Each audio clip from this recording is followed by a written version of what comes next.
Thank you so much. Thank you, Reverend Susie, for your talk, and good morning again. Welcome, everybody, to the 9 o'clock service. My name is Andrea Recht, and I believe we all know each other. Got that out of the way. Happy to be here again. And Jason, that song that you sang is just one of my all-time favorites. And I just love it, and you did a beautiful job, and it's just brought tears to my eyes, because it speaks the truth, right? It's the truth. So as Reverend Susie reminded us, could you turn the heat down, please, before I start to, melt is the word I was looking for. As Reverend Susie reminded us, I believe it's a practice for spiritual centers nationally to do these first 4 Roman numeral chapters in the book, the first 4 weeks of January. So I'm going to do a little bit of review. I hope you don't mind. Week 1, Reverend Nancy took us through the thing itself. And we talked about all the different names that we give to this thing. And it's funny because, you know, the big book of Alcoholics Anonymous does the same thing. It calls it a bunch of different names so that we can choose what works best for us. Keeping in mind that really and truly, whatever we call it, limits it to a certain extent.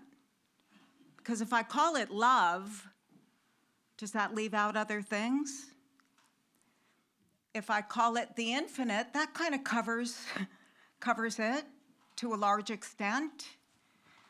If I call it, I think that pretty much covers everything that we might attribute to it.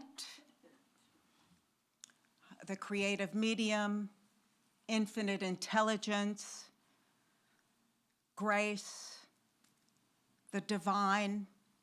It doesn't matter what we call it, as long as we call it. Let me just, before I forget, give a shout out to my wonderful, most favorite 12-year-old granddaughter that I have. She's the only 12-year-old granddaughter that I have, and she's my favorite because she helped me with the slides. One of these days, she's just going to teach me how to do it. So in this first chapter, we got to look at the different things that we call the thing itself, the different terms we give it, taking the opportunity to also look at any ways that we might have old ideas about it. For example, do I have some idea that God is a punishing God? Is that an old idea that I have? Do I have some old idea that I have to be in its favor to go to heaven? That I have to do the right thing? I mean, some of us come into this teaching with old ideas that we get to look at. And I think as we went through the thing itself, chapter 1, we got to talk about those things and look at those things. We got to expand our understanding of it, the thing itself, and we got to take a deeper dive into embodying it and making it our own, expanding our understanding of it and expanding our embodiment of it. And in summary, we get to understand this, that God is all there is. God includes everything, all possibility, all action, for spirit is the invisible essence and substance of all form. And let's not forget this, it reacts to us according to our belief in it.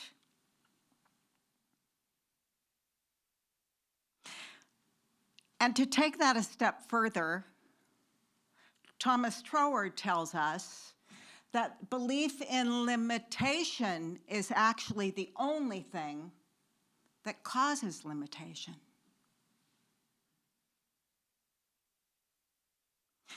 And we come to realize what Rumi said,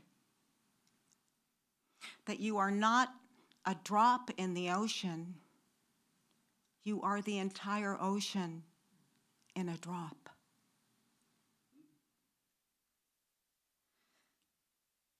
So that kind of, I don't know if that's my summary of Roman numeral 1, the thing itself. In Roman numeral 2, we got to look at the way it works.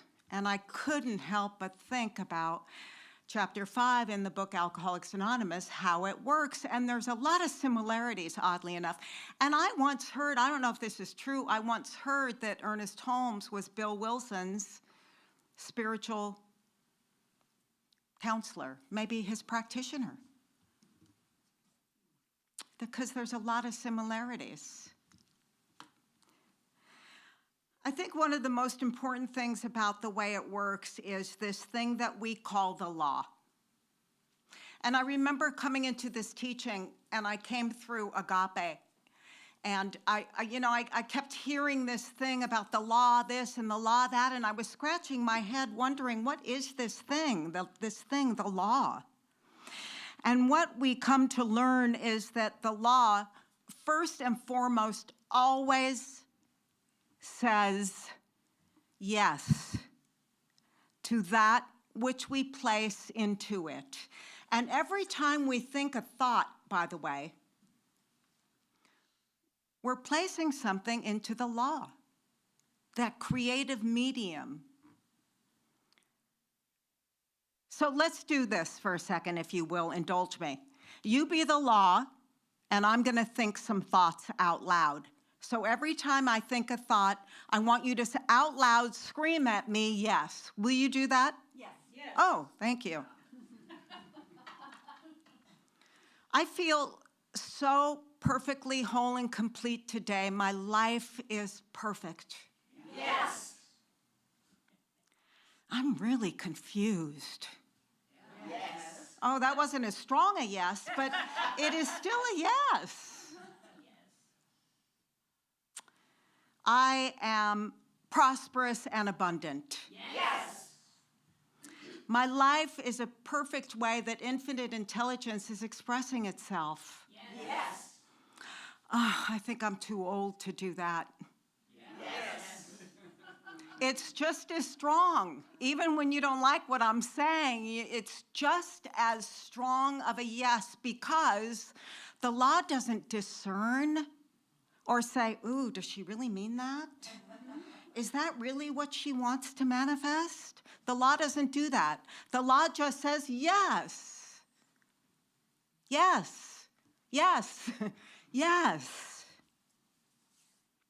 There is an energetic field that we think from and into.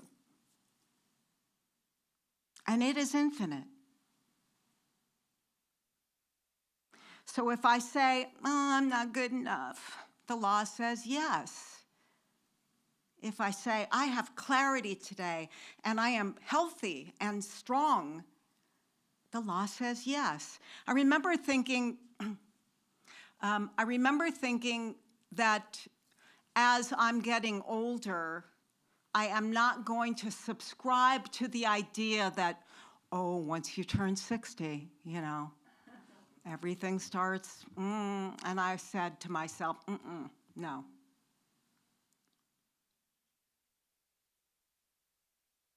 We get to look at our belief systems and the tendency of our thinking.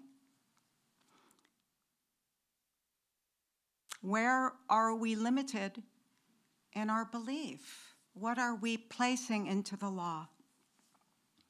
So, there is a power around you that knows and understands all things. This power works like the soil. It receives the seed of your thought and at once begins to operate upon it. It will receive whatever you give it, and it will create for you and throw back at you whatever you think into it. This is the way it works. In chapter 5, How It Works of Alcoholics Anonymous, the first sentence is, "Rarely have we seen a person fail who has thoroughly followed our path." And dare I say that the same can be said for this teaching. And ignorance is no excuse.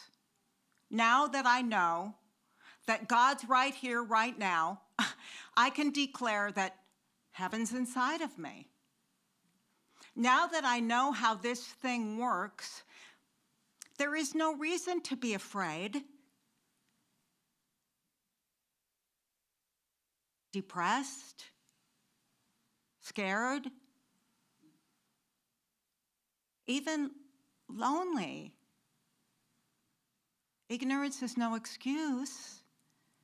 I was thinking about that. I don't remember when, but when you get a ticket or something, oh, I didn't know the speed limit. Ignorance is no excuse for the law. Ignorance is no excuse for this law. Be careful what we think.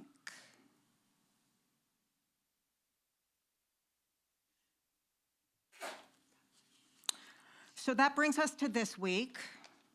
As Reverend Susie mentioned, it is what it does.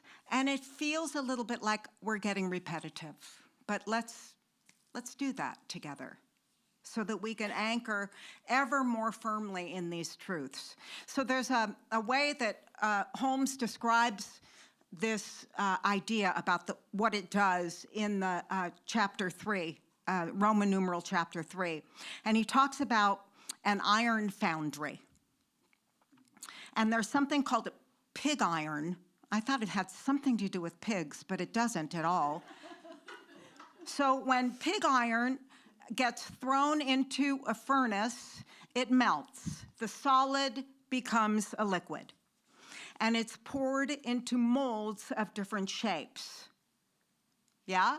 Yes. The liquid iron doesn't care what shape it's going to take. It just gets poured into the mold, and it's ready to take any form that is supplied. We make molds with our thoughts and our intentions and the desires of our heart. And we don't need to create the substance. The substance is already there.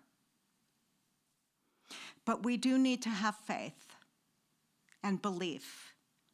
And it will create for us according to that belief. So in spiritual mind treatment, we realize a specific good, for example, perfect health, divine employment, perfect relationship, absolute abundance. And we place that in mind, and it is filled with the substance necessary for manifestation. It is important that we have faith in this power and not just hope. Holmes calls hope a subtle illusion and an unconscious compromise. So we must have faith that the law is immutable and impersonal and automatic. When we think, something happens to thought, and the field through which thought operates is infinite. We are surrounded by and immersed in an infinite good. How much of this infinite good is ours? All of it. And how much of it may we have to use? As much of it as we can embody.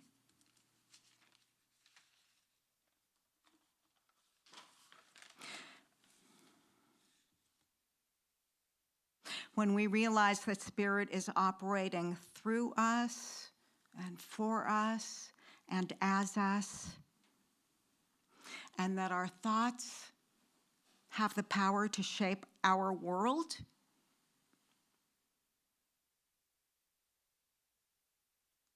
we can use it to create a life that reflects our highest good. Why don't we? Rarely have we seen a person fail who has thoroughly followed our path.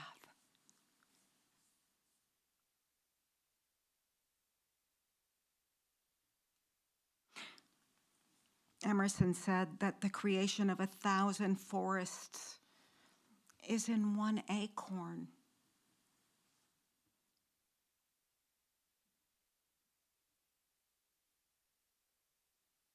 So we become aware of this power. They call it a higher power in Alcoholics Anonymous. We call it many different things, as we talked about earlier.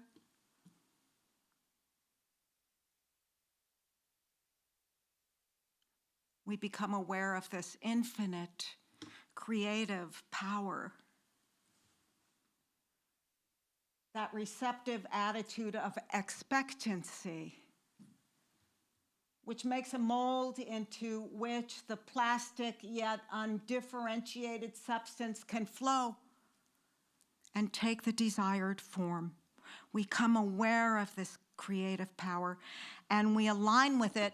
Oh, here's the thing. We cannot be separate from it. That is an impossibility. And I say, and I've felt this way for a very long time, that any time I'm really struggling with some, they're not being nice to me, or they left me out, or they love their father more than they love me, or whatever it is, it's coming from a place of seeming separation. Whenever I'm struggling with something, it's generally because I'm not, step 11 of AA says we sought through prayer and meditation to improve our conscious contact. Consciously connect in a conscious way. Remember my life is the life of infinite intelligence. Cannot be separate from. Cannot be separate from. Emmett Fox says, the root of all difficulties is a lack of the sense of the presence of God. I mean, I'm not making this stuff up, and neither did Holmes.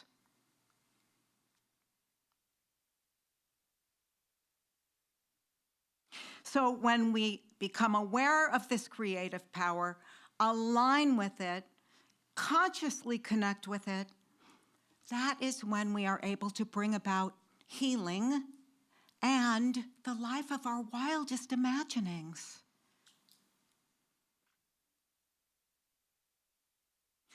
And we get to take responsibility for our thoughts and co-create with Spirit. I always get a kick when people say, I can't help the way I think. I can't help it, that's just how I am. Stop. That's spiritual immaturity. I'm sorry. Oh, I can't help it. That's just how I think. Yes, you can. We can. Not just you. I'm not picking on you. I'm speaking to myself here. You are not separate from the whole. You are one with the sun, the earth, the air. You don't have a life. You are life. So to summarize, once again, or as Holmes says at the end of Roman numeral chapter 1, the last paragraph, let me recapitulate.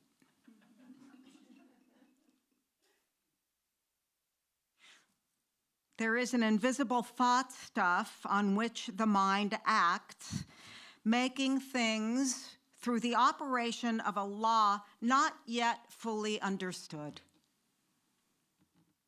Words are also seeds, and when dropped into the invisible spiritual substance, they grow and bring forth after their kind.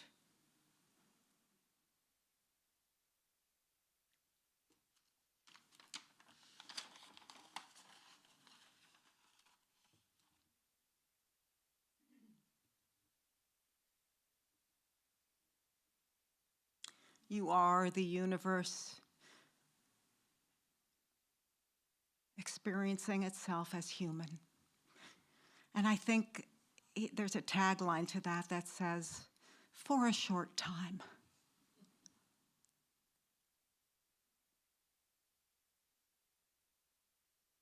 You are a unique manifestation of the whole, just as every branch is a particular outreaching of the tree. And I'll end with this.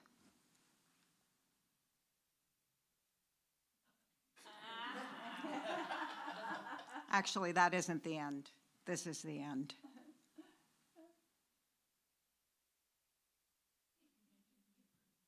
You are the universe experiencing itself in this limited human form with unlimited potential.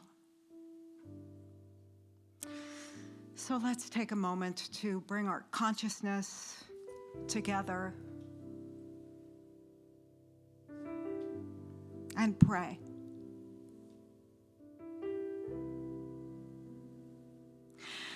How grateful I am to know that there is a power and a presence and one life of all. Infinite intelligence expressing itself everywhere as all things. How grateful I am to know that God is, and God is all that there is. In unique expression as my life and the life of each of us here. If it is everywhere, it must be right where I am expressing as my life. So I understand this now, and I embody this truth. How grateful I am to know that there is this creative power that I can use, and I use it now. I consciously use it. I go forth this day and every day, awake and aware that I am co-creating with Spirit, and I am creating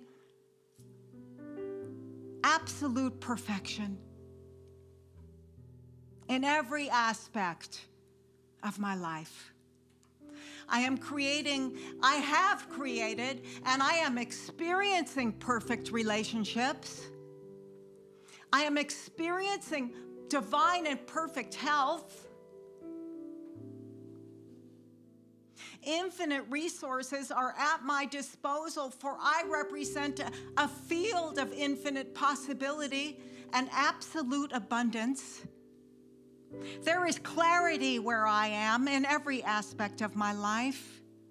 Everything in my life is operating for my highest and best. I accept this. I understand this to be true right here and right now. And anything that has hitherto stood in the way of this truth manifesting now for each of us is banished now to the nothingness from where it came. And all crooked paths are made straight. All is well.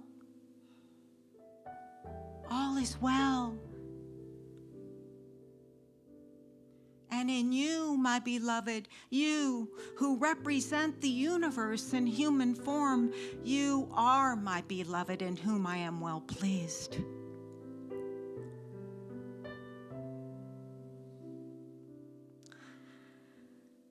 So I am careful what I wish for, because I am listening. And I give thanks for knowing this. And I lovingly release this word because I know it is done. I know it is so, I know it is true, and I know it is done. And in agreement with this word spoken, we affirm it together by saying, so it is. Amen, amen, amen.